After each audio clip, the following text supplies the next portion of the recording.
Sport dans ce journal, le nouveau directeur technique national adjoint de la Fédération guinéenne de football a été officiellement installé dans ses fonctions ce mardi à Conakry.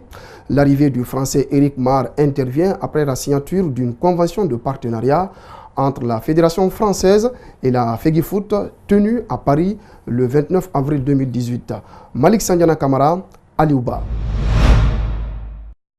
Éric Maré est chargé de la détection des jeunes talents pour l'Académie du Centre technique de Nongo. C'est le fruit d'un partenariat entre la Fédération française de football et la FEGIFOOT. L'accord a été signé à Paris en avril dernier. Il permet aux deux instances de s'unir pour une bonne pratique de ce sport. Par rapport à nos différents projets qui vont être mis en place, il y a, tout est là et réuni pour faire du bon travail par rapport à développer la préformation et la formation ici en Guinée. On met ça en place, la fédération, le DTN, moi-même et les membres aussi de la DTN, de mettre tout en place pour développer cette préformation, cette formation dans le pays, pour avoir des joueurs de qualité qui puissent représenter bien sûr les équipes nationales et en même temps d'avoir un développement pour le championnat bien sûr guinéen. Le directeur technique national et son adjoint sont invités à développer des relations privilégiées avec tous les acteurs du comité exécutif de la FEGIFOOT dans la globalité. Il coordonne l'action du personnel technique et contribue à la définition de la politique fédérale, assurer sa correcte application et évaluer les résultats produits. La vision, c'est pas demain il va s'installer qu'on va avoir des résultats. Il faut être patient, c'est le travail de tous les jours, des années.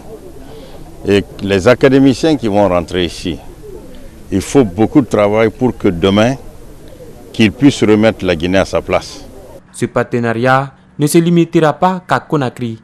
Des équipes de prospection vont se déplacer à l'intérieur du pays pour la détection des jeunes talents, rappelle le directeur technique national adjoint Éric Maré. 227 personnes recouvrent la vue grâce à la fondation Baraker. Cette même fondation a offert ce mardi quelques paires de lunettes aux patients. Cette initiative a été rendue possible par le groupe équatorial Coca-Cola Bottling Company. Djibril Ba et Ibrahim Awal Kamara signent ce public reportage. Après ses exploits en début de l'année, la Fondation Baraker renouvelle sa collaboration avec les autorités guinéennes et le groupe équatorial Coca-Cola Bottling Company.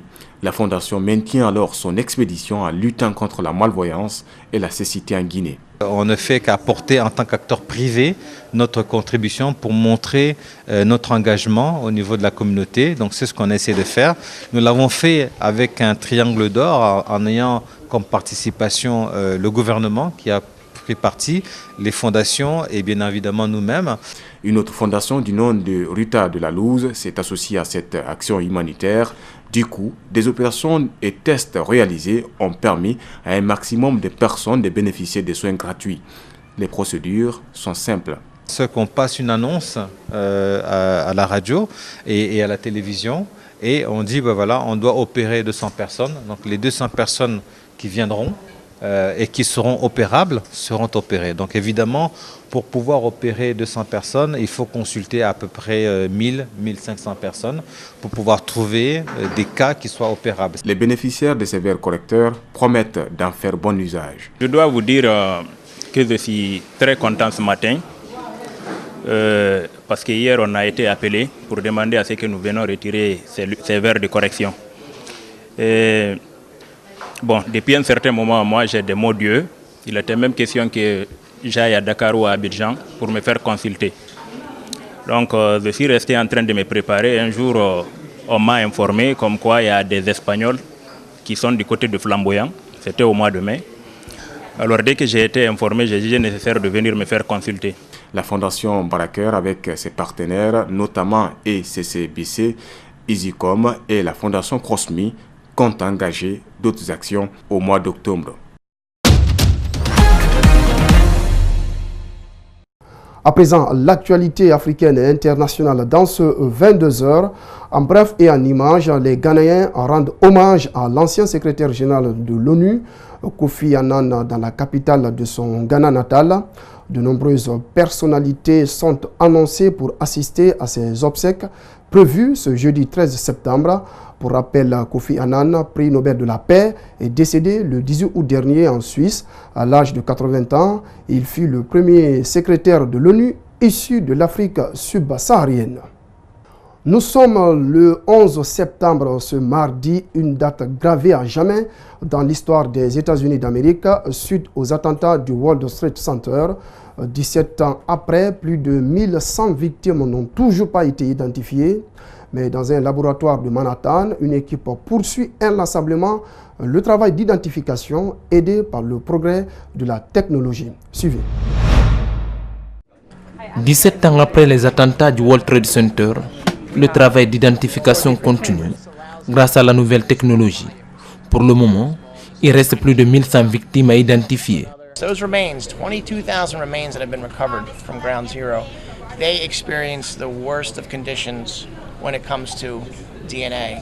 So fire, jet fuel, diesel fuel, sunlight, water, mold, bacteria, all these things destroy DNA, and we're all present at Ground Zero. For the first time this year, we've remains recovered back in 2001 that we're able to generate a DNA profile. We've attempted DNA on that many times. Wasn't good enough. The most advanced technology of the time wasn't good enough back then. Added it into each test.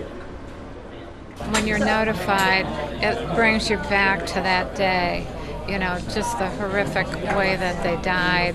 But it also gives you some solace that you're able to give your loved one a proper burial.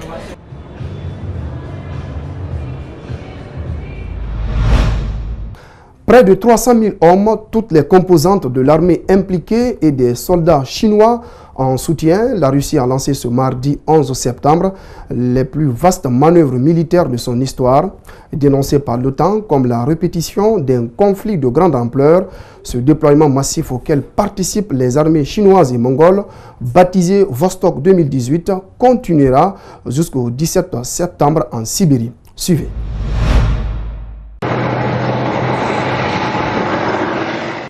La Russie a entamé des gigantesques manœuvres militaires ce mardi. Il s'agirait des plus grandes manœuvres de son histoire. 300 000 soldats, 36 000 blindés, 1 millier d'avions, 80 navires sont mobilisés. L'OTAN fustige ce qu'elle voit comme la répétition d'un conflit de grande ampleur.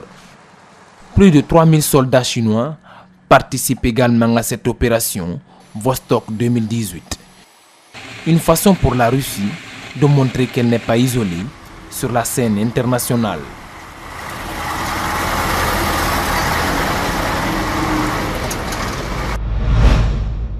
C'est la fin de ce journal. Merci à tous de l'avoir suivi. Merci aux équipes en régie et en édition. Ce journal est à revoir sur notre site espacetvguinée.info. Très bonne soirée à tous.